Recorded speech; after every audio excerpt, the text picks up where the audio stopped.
방안, 교육 역량 강화 방안 발표하셨는데요. 현재 자사고하고 각종 특목고가 최초에 설립됐던 취지대로 운영되고 있는지 좀 간단하게 말씀해 주시기 바랍니다. 최초 설립된 취지대로 운영되지 않고 있다는 건 이미 여러 차례 확인이 됐고요. 대학 입시 중심의 입시 교육 과정, 명문 입시 학교처럼 그렇게 운영되고 있어서 여러 가지 폐해들이 지적된 바 있습니다. 예, 지금 우리 고교 교육 체계가 사실 입시 교육 위주로 너무 편중되어 있어요. 교육의 어떤 다양한 수요라든가 목적에 맞춰주지 못하는 것 같고요. 저번에도 한번 제가 국정감사 중에 이야기를 했지만 뭐 취업이라든가 뭐 특성화고 교육과 관련해서는 사실 투입되고 있는 예산의 정도를 보게 되면 너무 입시 위주의 교육으로 편중된 것 아닌가 하는 문제점이 많이 있는데, 특히 입시하고 관련해서도 지금 요번에 고교 서열화 해소 방안을 발표를 했는데 야당에서는 일부 의견 수렴이 없다고 지금 이렇게 이야기를 하는 거죠.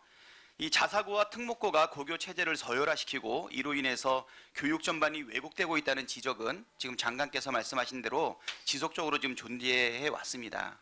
특히 저번에 조국 장관 임명 과정에서 교육 공정성에 대한 국민들의 빗발친 요구가 있지 않았습니까? 네. 우리 국민들이 가장 관심 갖고 있는 것이 공정한 사다리가 되어야 될 그 교육의 입시 과정이 어떤 아무리 제도화되어 있다 하더라도 그 제도 자체가 국민들이 보았을 때 공정하지 못하다라고 하면 이것이야말로 국민들의 의견 아닌가 싶고요. 어제 교육부의 발표가 이러한 국민들의 교육 공정성과 관련된 빗발친 요구에 대한 수용의 결과가 아닌가 생각하는데 어떻게 생각하세요? 예, 의원님 말씀처럼 저희 고등학교 학생이 지금 141만 명인데요. 그중에 100만 명이 일반 고등학교 학생들입니다. 자사고, 외고, 특목고 비율이 5%가 채 안 됩니다. 그런 학교 학생들을 중심으로 특별하게 학교 유형을 분리해서 입시 위주의 교육을 시키는 과정에서 여러 가지 불공정의 문제가 제기가 됐고, 이것은 저희들의 대선 시기의 공약이기도 하고 국정 과제이기도 했습니다. 다른 많은 당들도 자사고, 특목고들을 일반고로 전환하는 것에 대해서 같은 공약을 낸 바 있습니다. 그리고 저희가 이제 여론조사상이나 현장의 의견들을 수렴했을 때 이렇게 일괄 전환해야 한다는 요구가 더 높았던 것도 사실입니다. 지금 각종 특목고, 자사고 등 고교 서열화 해소 방안과 관련해서 국민들의 의견은 찬성하는 의견이 더 높은가요? 네, 그렇습니다. 지금 외국어 전문 인력 양성을 목적으로 하고 있는 외고와 국제고 어문계열 진학률이 각각 40%, 19.2%에 지금 불과해요. 그러면 외국어 전문 인력을 양성하겠다는 목적으로 만들어졌는데 관련해 가지고 진학하는 것이 40%나 19.2%로 불과하다라고 하면 당초의 설립 취지대로 운영된다고 보기는 어렵다, 이렇게 결론 내리는 게 가능할까요? 네, 그렇습니다.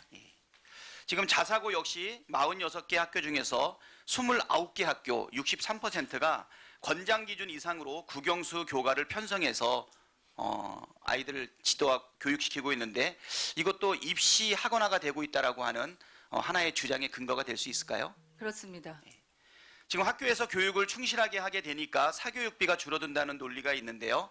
그 내용을 살펴보니까 오히려 자사고와 특목고를 가기 위한 사교육이 더 많이 발생하는 효과가 있다고 하는데 교육부에서는 이거에 대해서 살펴보셨습니까? 예, 초등학교 때부터 고등학교 입학을 위한 입시 경쟁이 치열해지고 하다 보니까 사교육비 부담이 증가되는 것도 사실입니다. 예, 지금 대부분의 고등학교가 일반 고등학교고 아주 소수가 지금 뭐 특목고라든가 자사고라든가 국제고로 운영이 되고 있는데 부모들이 자기들의 아이들이 입시 경쟁에서 이겨내고 더 좋은 학교 그리고 더 좋은 직장으로 연결되기를 바라는 것은 그것은 뭐 부모의 어떻게 보면 인지상정이라고 할 수 있지만 우리 대한민국의 모든 아이들이 다 인류대학, 인류직장, 인류직업을 가질 수 없는 현실을 반영한다면 대한민국의 교육이 이렇게 경쟁으로 내몰려서 소수의 아이들에게만 어릴 때부터 성적 우수한 아이들이 첫 번째 단추를 잘 깨면 마지막 단추까지 잘 깨게끔 이렇게 배려해 주는 것도 우리 대한민국 공동체한테는 바람직하지 않을 수 있다라고 생각하는데 어떻게 생각하세요? 의원님 하신 것처럼 이제 특목고가 다양한 교육 과정을 운영하는 설립 취지였는데 그게 아니라 이제 이른바 명문 대학을 가는 입시 위주의 교육이 돼서 이것은 미래 교육의 미래 역량을 갖는 미래 인재에도 맞지 않다고 생각합니다. 그리고 이제는 이제 학력 인구도 굉장히 감소하고 있고 고등학교까지의 교육 시스템이 대전환을 해야 할 시기라고 생각하고 있고요. 더 중요한 것은 일반 고등학교의 역량을 어떻게 강화할 것인가에 대한 지원 대책들을 어제 저희가 여러 가지 발표를 했는데 특목고가 필요 없을 정도로 일반 고등학교에서 다양한 교육 과정을 운영해서 모든 학생들이 자기가 원하는 다양한 기회들을 고등학교 과정에서 가질 수 있도록 하고자 하는 방향입니다.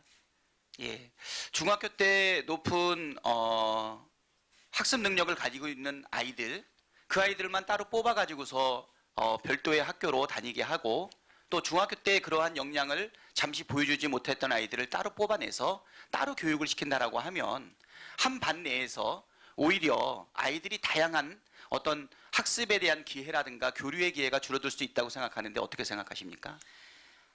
예, 성적이 우수한 학생들을 선점해서 그 학생들이 고등학교, 대학까지 되다 보니까 이게 교육이 부의 대물림의 구조적인 문제가 더 심화되고 있다는 그 국민적 그런 비판들이 높아지고 있었던 거고요. 그리고 교육적 측면에서 보면 아이들이 그렇게 그 다양성이 좀 훼손되는 같이 섞여서 사회적인 어떤 불평등 구조라든가 다른 측면에서의 그 인식을 함께 공유할 수 있는 기회를 제공하는 것이 또 교육적에서도 매우 의미가 있다고 생각합니다. 지금 일부에서는 일반고로 전환해서 수월성 교육에 문제가 있다고 주장하고 있는데요. 일반고의 역량 강화를 위해서 어떤 계획들을 저희가 그 25년도로 이제 연도를 일괄 전환하고자 했던 거니 25년도에 고교 학점제를 전면 도입하게 됩니다. 지금부터도 이제 계속 준비를 하고 있고요. 아시겠지만 내년에는 마이스터고, 22년도에는 특성화고에서 고교 학점제가 전면 도입이 되고 25년도에는 이제 일반 고등학교까지 고교 학점제가 전면 도입이 되는데요.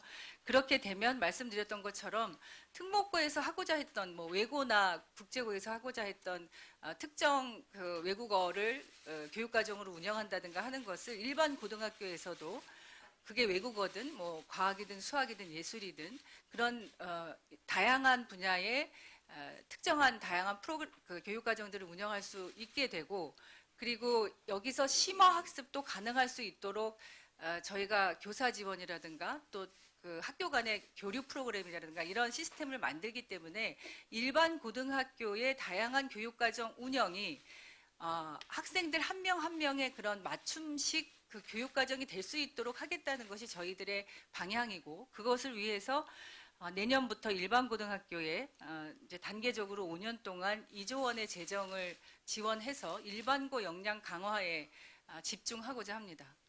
미래의 인재로 만들기 위한 미래형 교육에 보다 과감한